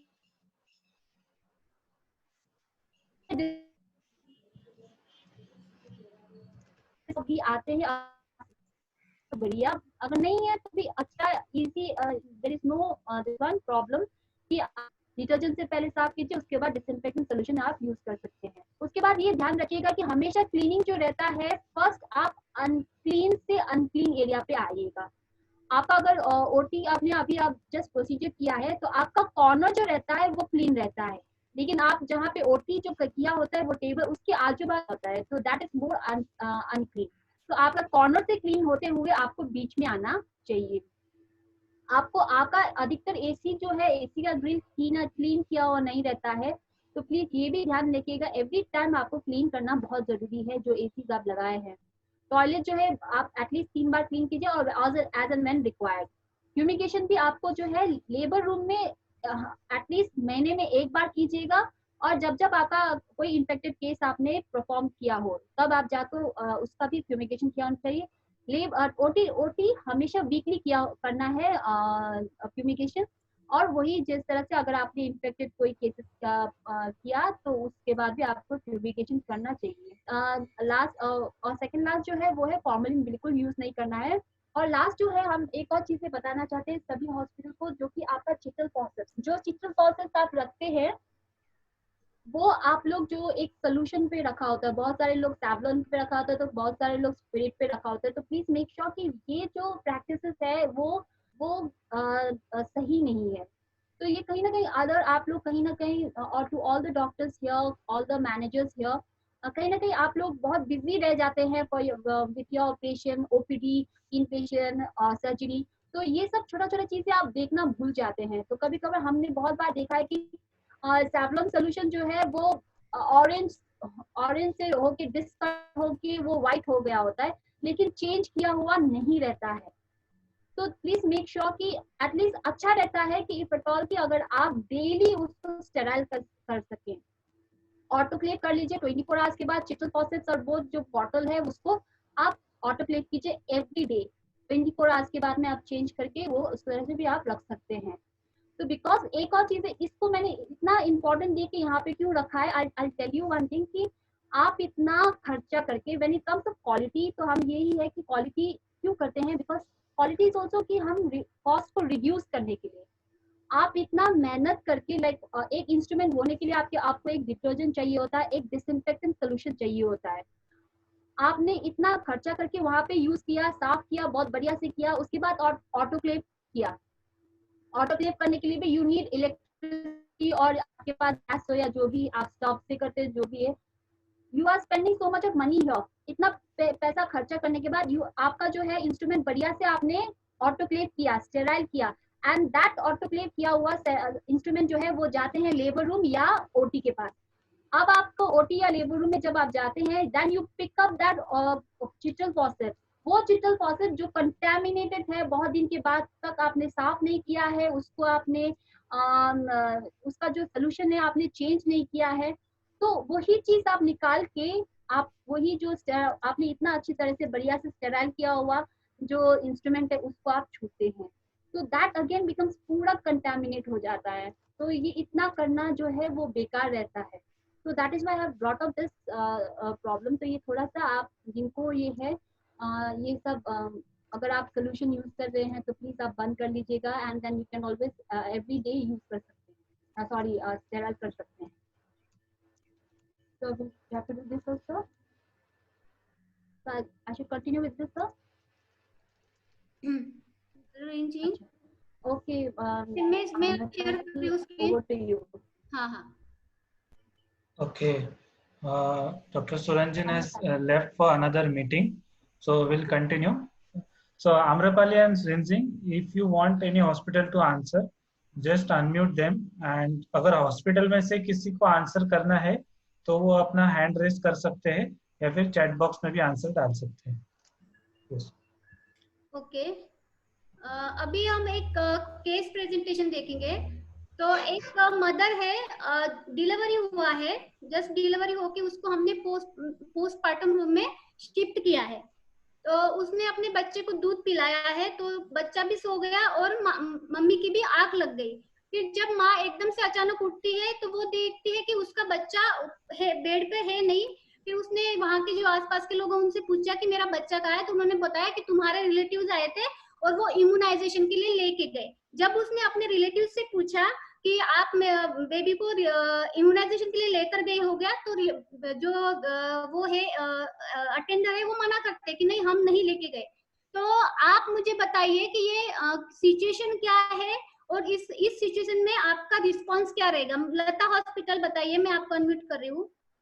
आपने सुना मैंने क्या बोला? केस हाँ सुना है। हाँ बताइए, ये केस जो सिचुएशन है ये सिचुएशन क्या है? क्या आप आइडेंटिफाई कर सकते हैं इस सिचुएशन को?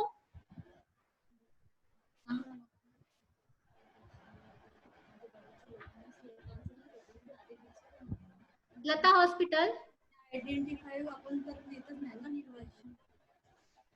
बिना मदर को बताया तो मैडम नेबुलाइजेशन करती ही नहीं है। नेबुलाइजेशन ना, इम्यूनाइजेशन, इम्यूनाइजेशन, वैक्सीनेशन। हाँ वैक्सीनेशन नहीं, वैक्सीनेशन तो बिना मदर को बताया करते नहीं है।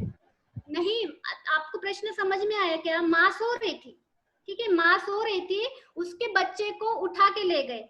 हाँ, जब वो माँ की आंख खुली तो उसने पूछा कि मेरा बेबी कहाँ है आसपास के लोगों से। तो लोगों ने कहा कि आपके जो रिलेटिव्स आए थे वो बेबी को लेकर गए हैं वैक्सीनेशन करने के लिए। लेकिन जब उसने अपने रिलेटिव्स से पूछा तो वो रिलेटिव्स बोल रहे कि नहीं हम लोग नहीं लेके गए। तो आप बताइए सिचुएशन क्या है? और आपको जो मदर है वो आपको बोल रही है कि उसका बच्चा नहीं है, तो आपका रिस्पांस क्या रहेगा इस सिचुएशन के अगेंस्ट में? बताइए आप क्या कीजिएगा। और कोई हॉस्पिटल है जो ये सिचुएशन समझ गया हो और जवाब देना चाह रहा हो?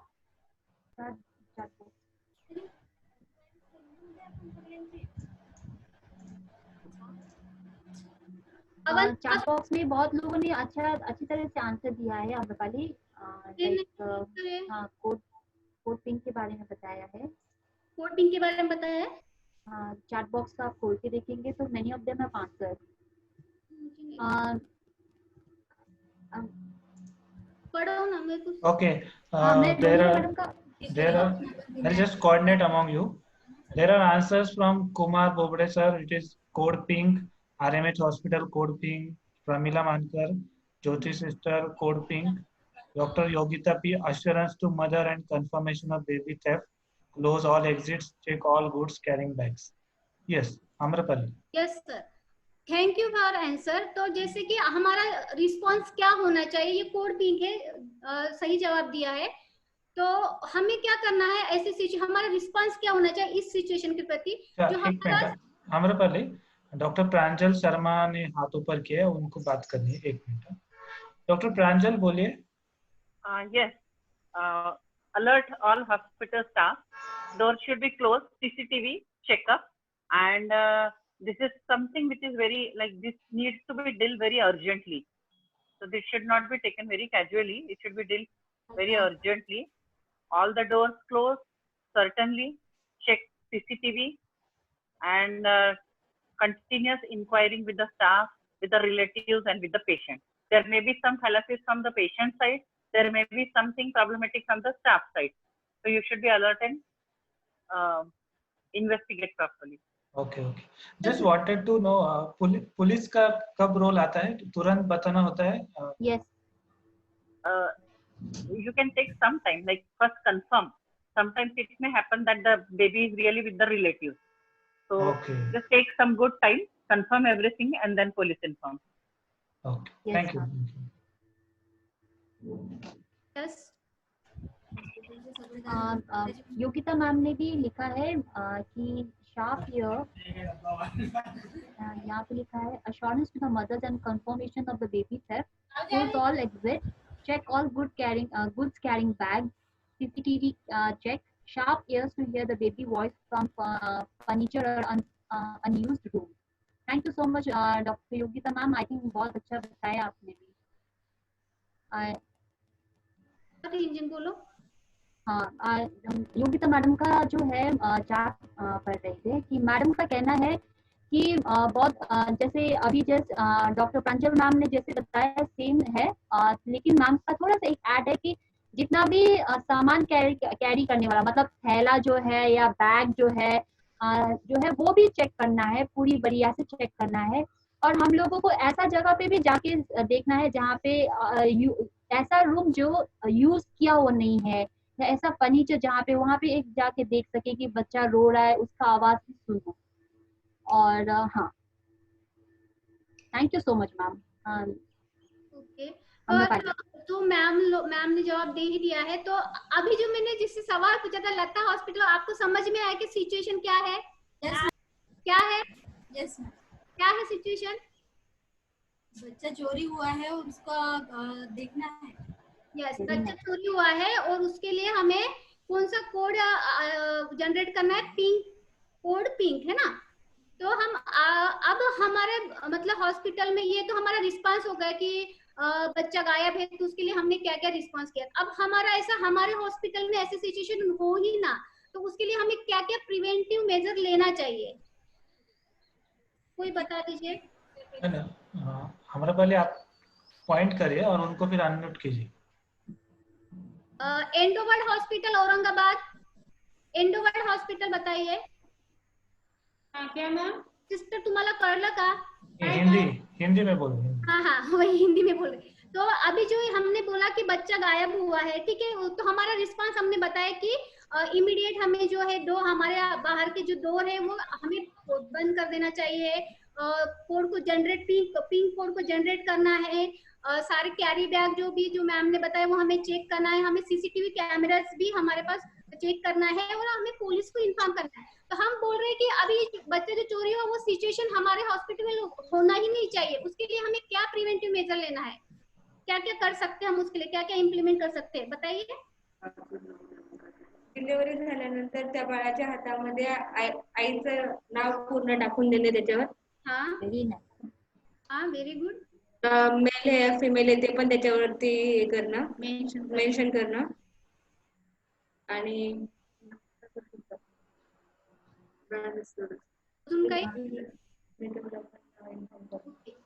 ओके, तो एंडोवर्ड हॉस्पिटल के सिस्टर कह रहे हैं कि जैसे ही डिलीवरी हो तो बच्चे के हाथ, माँ के हाथ में बच्चे का नाम लिखना है और उसका सेक्स भी लिखना है, राइट जी। और किसी को बोलना है क्या एमएम हॉस्पिटल से या फिर फॉर्चून हॉस्पिटल से हमारे जो सिस्टर्स है?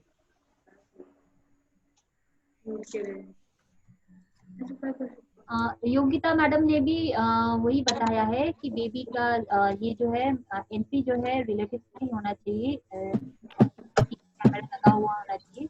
ज्योति सिस्टर का भी वही कहना है स्टॉपिंग नासिक से कि बेबी का आईडी बैन भी लगा होना चाहिए। वेरी नाइस, प्रिवेंटिव मेजर बहुत ही अच्छा। तो सबने बता ही दिया है। तो सबसे पहले हमें कोड को जनरेट करके आना चाहिए और सिचुएशन को आइडेंटिफाई करके उसके बाद हम कोड जनरेट करके जो भी सिचुएशन है उसको हमें पहचानना है और उसको फिर कोड भी पता होना चाहिए कौन सी सिचुएशन के लिए कौन सा कोड है। तो आपको हॉस्पिटल में ये कोड इम्प्लीमेंट करना है और ये इसके बारे में हॉस्पिटल के सारे स्टाफ को पता होना चाहिए।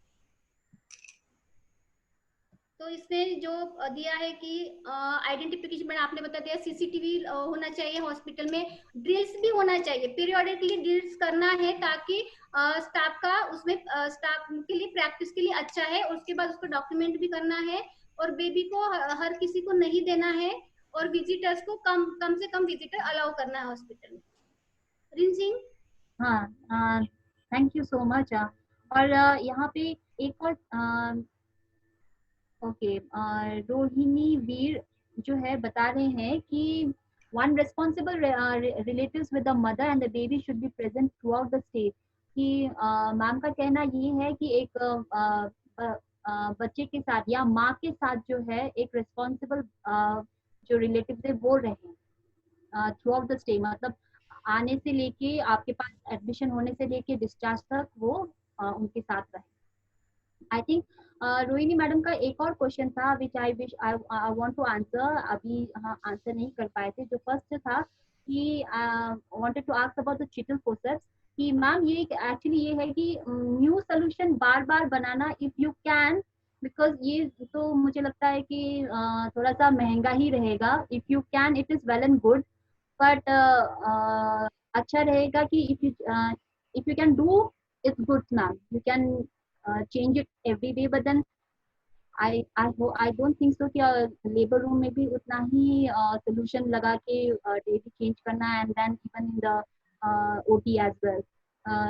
So if you can, then it's good. It's good.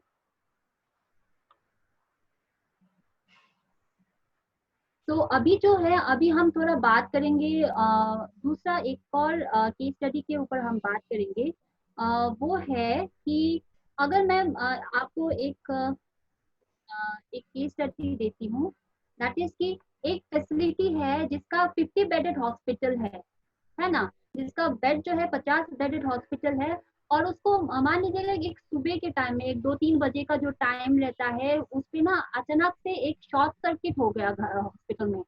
उसके वजह से शॉर्ट सर्किट हुआ कहाँ पे, पोस्टनेटल वार्ड पे हुआ, फर्स्ट फ्लोर पे हुआ, और ना उसके वजह से आग लग गया. तो आप बताइए कि आप लोगों का क्या रेस्पॉन्स होना चाहिए. अवंती हॉस्पिटल आप बताएंगे. कोड रेड जनरेट करेंगे मैम. कोड रेड जनरेट, आपने कोड रेड जनरेट किया, उसके बाद जो मतलब जितने भी जो वो ये है वायर्स वगैरह है या स्विच है वो पूरे बंद करेंगे. टीम आते हैं. उसके बाद हाँ, और जो पेशेंट है उसको सेफ्टी एरिया में लेके जाएंगे जहाँ पे सेफ है. Very nice. Thank you so much Avanti hospital. मुझे लगता है आपका हॉस्पिटल में ये ड्रिल्स हो रहा है, दैट इज व्हाई आप लोग आंसर कर रहे हैं. तो सबसे पहले तो यही है कि कोड को आप जनरेट कीजिए. इमरजेंसी कोड जो है कोड रेड है, तो अभी जैसे अवंती हॉस्पिटल ने बताया कि कोड रेड को जनरेट कर कीजिए. आपको ये जो है फायर का ड्रिल हॉस्पिटल में प्लीज उसका जो है ड्रिल करवाइए अपना स्टाफ को. यू नेवर नो कि कब फायर आउटब्रेक हो जाए और आप लोगों को ये सब करना पड़े.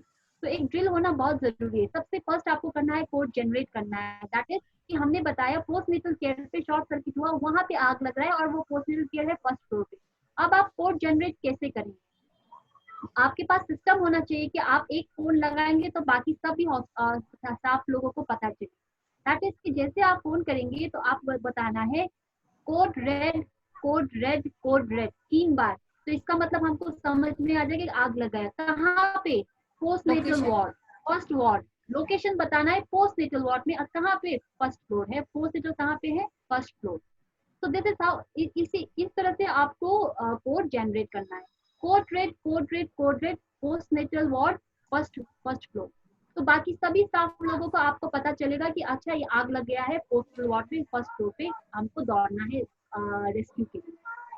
तो हमको सबसे पहले हमने यहाँ पे कर दिया आपका जनरेट कोड जनरेट किया. तो हम लोगों को इन नटशेल क्या क्या करना चाहिए. आसान भाषा में आपको याद करना है रेड. आपने कोड जनरेट सबसे पहले तो रेस्क्यू कीजिएगा जितना भी पेशेंट जो पेशेंट को आपको लगता है कि चल सकता है तो उसको लाइन लगाइए प्लीज. उसको एक जन उसको लेके जाइए. जितना भी पेशेंट गार्जियन है, जो भी पेशेंट का रिलेटिव जो भी है, वो उसको आप बताइएगा कि आप उनको जल्दी उनको जाने के लिए बताइए कि वो लोग चल सकता है तो हम उनको बता देंगे आप हॉस्पिटल से निकल जाओ. पेशेंट वाले को आप जो पेशेंट चल सकता है उसको हम क्या करेंगे, उसको हम लाइन बना के हम उसको लेके उसको एक जन कोई एक स्टाफ उसको लेके जा सकते हैं. जो पेशेंट को आपको लगता है कि बेड के साथ ही, अगर आपके पास बेड में व्हील है तो आप उसके साथ ही, या रैम्प भी है तो उसके साथ ही आप उसको लेके जाइए. और जिसको आपको लगता है स्ट्रेचर्स चाहिए तो स्ट्रेचर्स पे लगाइए. जिसको आप कैरी करके, बच्चे हैं तो आप कैरी करके लेके जा सकते हैं. तो डिपेंडिंग ऑन कि पेशेंट का कंडीशन कैसा है, अगर आपको लगता है पेशेंट चल सकता है तो आप उसको चलने दे दीजिएगा. उसको पहले आप रेस्क्यू कीजिए, पहले आप उसको हॉस्पिटल से निकालिए. उसके बाद आप जो पेशेंट आपको चल नहीं सकता है उसको आप कैरी करके निकालना होगा. तो सेकंड जो है अलार्म लगाना है, जो वही है कि आपको एक जन जो है रेस्क्यू करने के लिए पूरा कर देंगे, एक जन जो है जनरेट कर देंगे कोड, उसके बाद आप कंटेन करेंगे। कंटेन मतलब जो है आग लगा है पोस्ट नेचुरल वार्ड पे, आप ऐसा जगह जहाँ पे अगर आपको लग रहा है वहाँ सबसे पहले तो अवंती हॉस्पिटल ने बहुत ही अच्छा बताया, शॉर्ट सर्किट हुआ है, फटाक से जो मेन स्विच है वो ऑफ कीजिएगा। चाहे अगर आपका हॉस्पिटल में चाहे आग शॉर्ट सर्किट से लगा हुआ हो या चाहे कोई किसी और वजह से लगा हुआ, हॉस्पिटल का पहले जो है स्विच प्लीज ऑन ऑफ करना बहुत जरूरी है, क्योंकि वही फिर क्या होगा, वही आग जो है वायर पे लग के फिर वहां पे ही प्रॉब्लम हो जाएगा और आग बड़ा हो जाएगा। तो जो मेन स्विच है वो ऑफ कीजिएगा। और जो जहाँ पे आपका पोस्ट नेचुरल वार्ड पे लगा है, जिस अगर वहाँ के साइड पे जहाँ पे आग लगने का चांसेस बहुत ज्यादा है, तो वो आग लगने वाला चीज जो है वो पूरा हटाइएगा, कंटेन कीजिएगा, जितना छोटा कर सके आप आग को उतना बढ़िया। तो आपको क्या करना है कि पूरा आग सामने तो जितना भी है वो जो जहाँ अगर आपको लगता है वो पर्दा है आपके पास, कर्टन है, वो आप हटा दीजिए, ब्लैंकेट है, पिलोज है, वहाँ पे आग लग सकता है, तो अगर वो उसकी वजह से आग नहीं लगा है लेकिन लगने का चांसेस है, उसको हटा दीजिए। उसके बाद आप दरवाजा बंद कीजिए, खिड़की दरवाजा पूरा बंद कीजिएगा, बिकॉज आपको पता ही है आग लगने के लिए आपको ऑक्सीजन की जरूरत पड़ता है।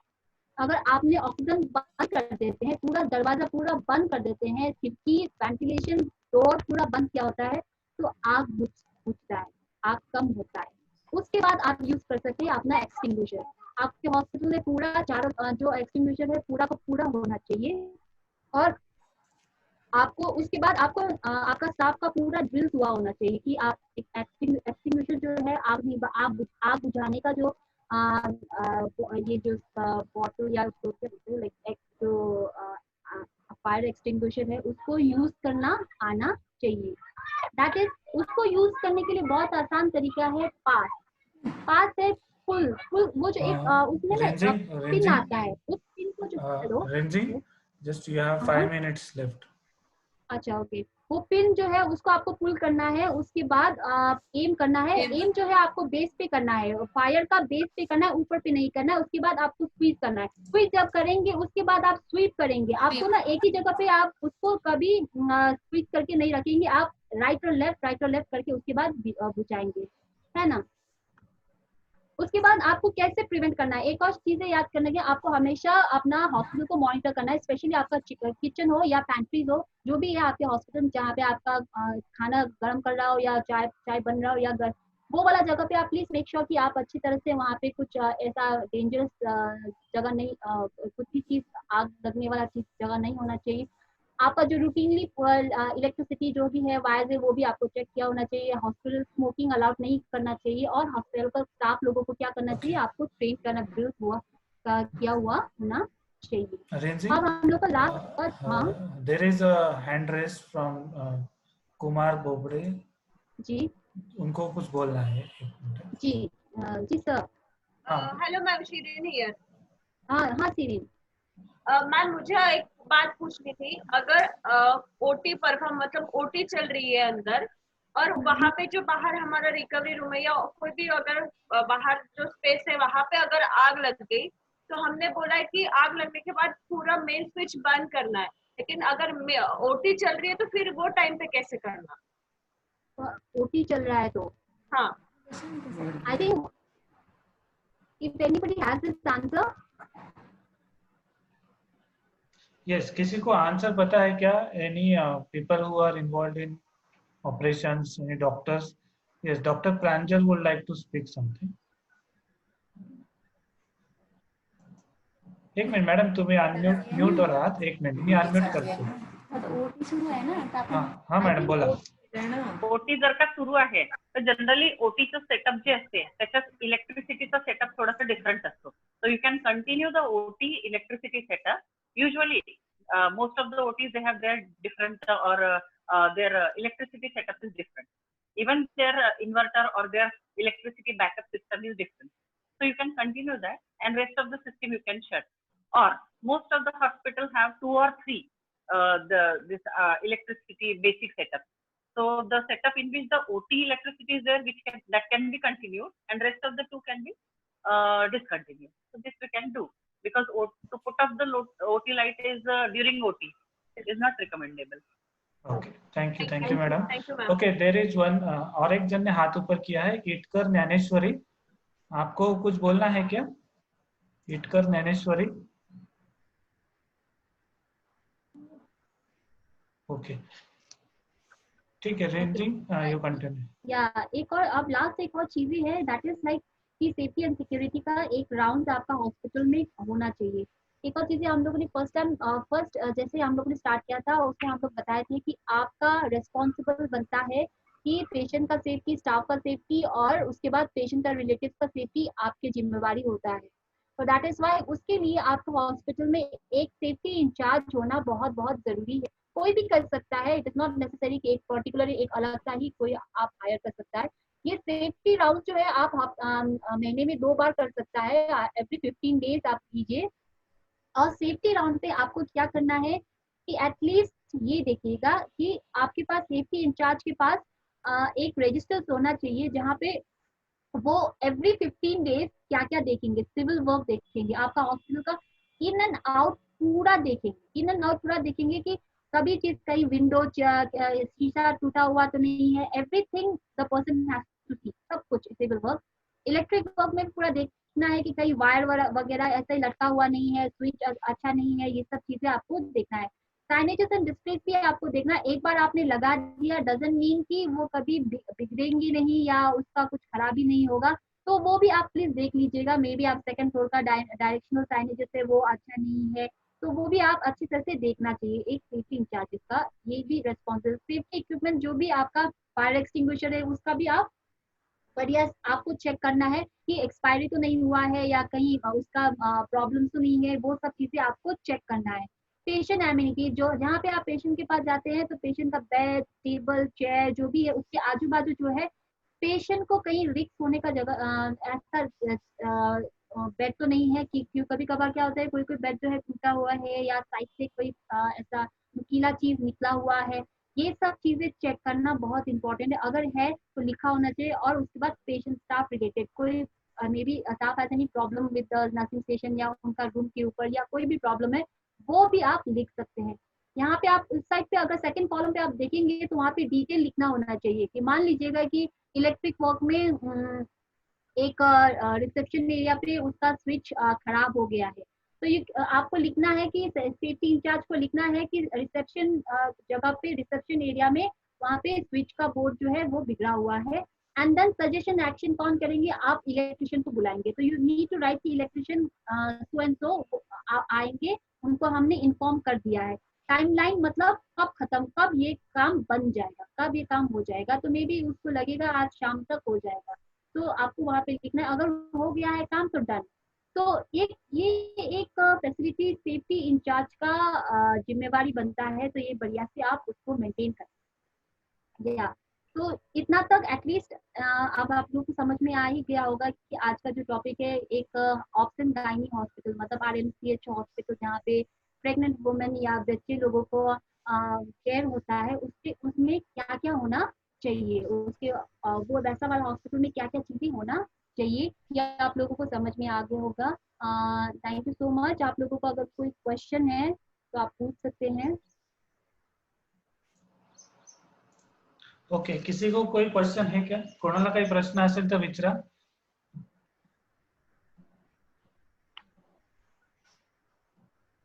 Yes, ma'am. Pranchal ma'am.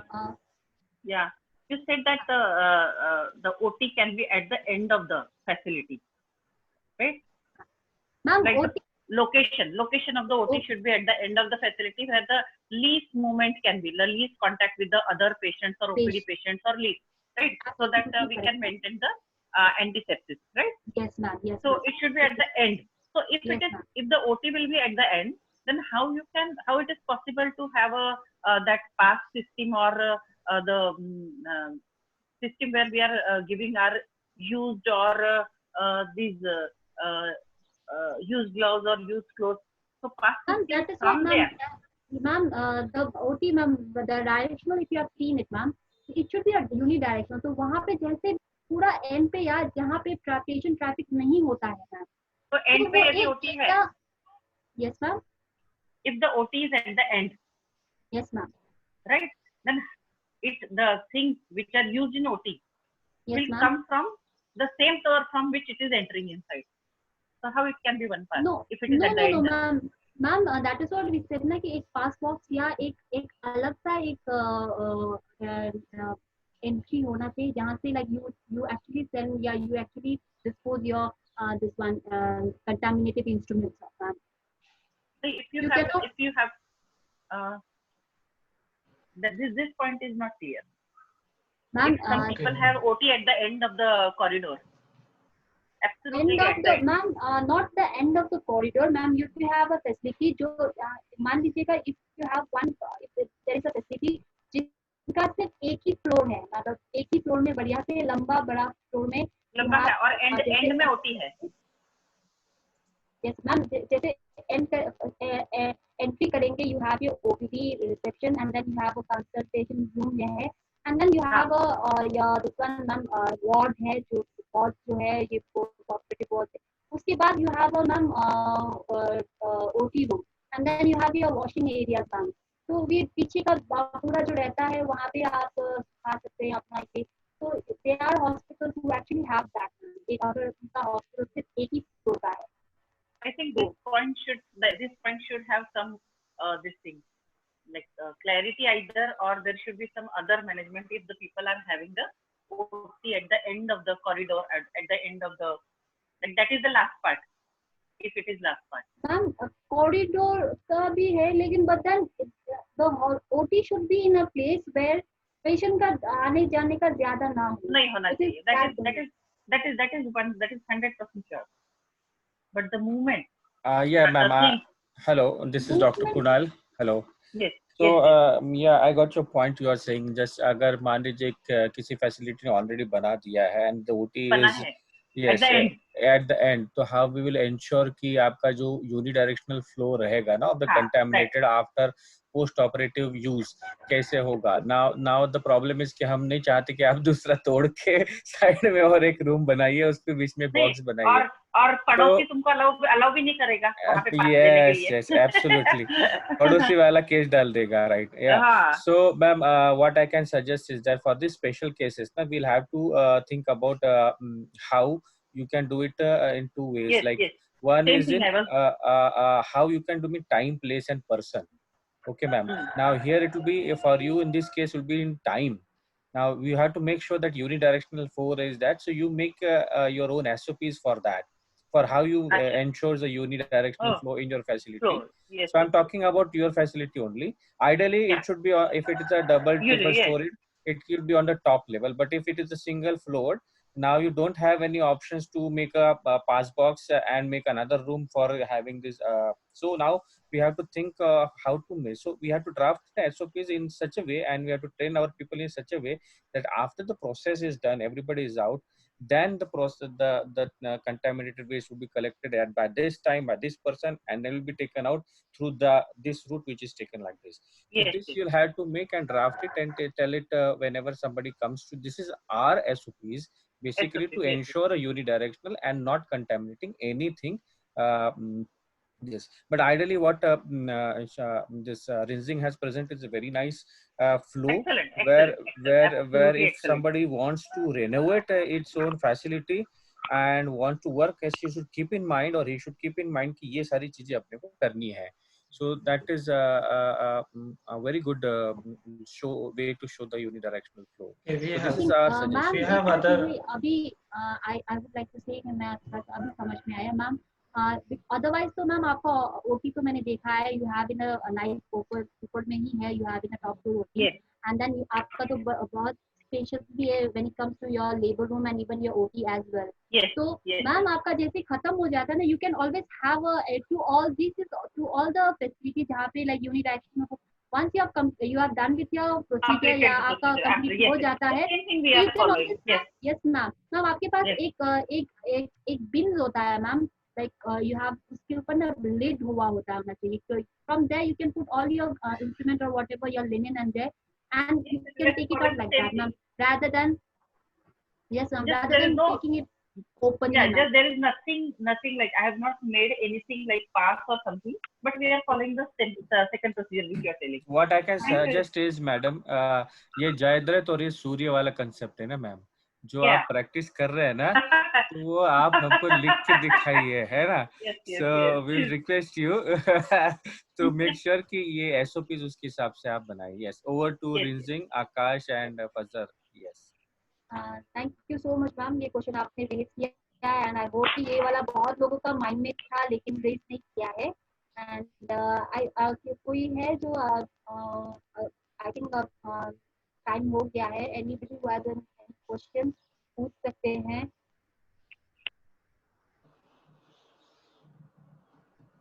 Okay, तो फिर हम एंड करेंगे. Just Akash. Okay, thank you very much, Rinzing, Amrapali, Dr. Suranjin and other participants also, जिन्होंने एक्टिवली हमें आज पढ़ाया और काफी सारे क्वेश्चन आंसर्स भी हुए जिससे काफी चीजें क्लियर हुई. Thank you very much. अभी मैंने चैट बॉक्स में एक आपको लिंक भेजा है और ये लिंक हम व्हाट्सएप ग्रुप में भी भेजेंगे. ये हमारा सेशन का फीडबैक लिंक है.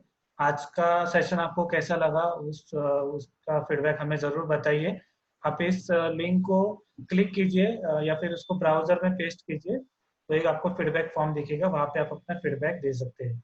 आज का जो हमारा ये सेशन है ये हमने रिकॉर्ड किया है और ये यूट्यूब पे हमारा जो चैनल है मान्यता फॉर मदर्स उस पर अपलोड किया जाएगा, तो आप इसको बाद में भी पढ़ सकते हैं, अपने स्टाफ को भी दिखा सकते हैं. जपाएगा और इको की तरफ से मैं आपको थैंक यू बोलना चाहता हूँ कि आपने ये अटेंड किया.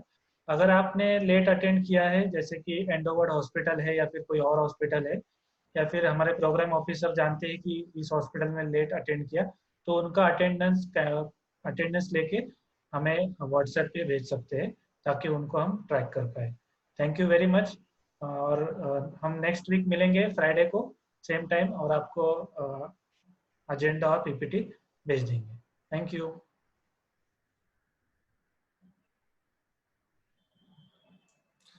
Yes. Thank you all. Thank you. Bye bye.